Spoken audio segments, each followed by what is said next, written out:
You've heard me say over the years, the meaning of responsibility is the learning to have the ability to respond from the eternal, to respond from love, to respond from peace, to respond from God, rather than react to circumstances.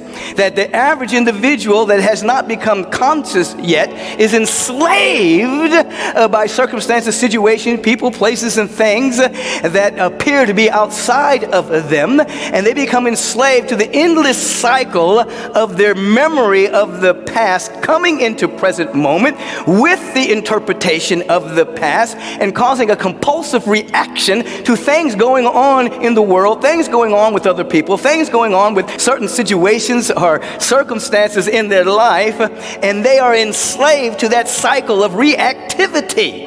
You are learning responsibility. I'm inviting you to take 100% responsibility for your own life. Now understand, when I say this, I am not saying blame.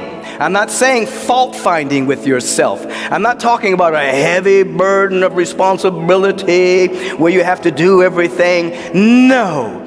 100% responsibility leads to conscious awakening, and it leads to freedom. In other words, when you take 100% responsibility for your own life, what you have done, what you haven't done, what has been done to you, what hasn't been done to you, and you take 100% responsibility for all of that, you come to an awareness that, one, you are not your body. You become aware that the body is accumulation of food that you've eaten, exercise you've done or not done. It's the accumulation of all of the things you've placed in the body temple, but it's not who you are.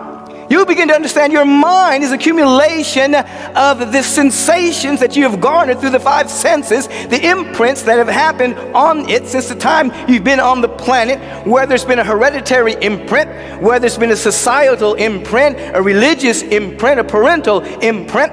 Your mind has an accumulation of all that imprint, and it runs its own racket, and it creates perceptions and interpretation of experiences, thought forms that then you get to experience if you're not awake. And so when you take 100% responsibility for your own life, you become conscious and that you are you. You are not the mind, you're not the body, you are you. A timeless, eternal emanation of the only life that there is, the all that there is. And then you begin to understand freedom.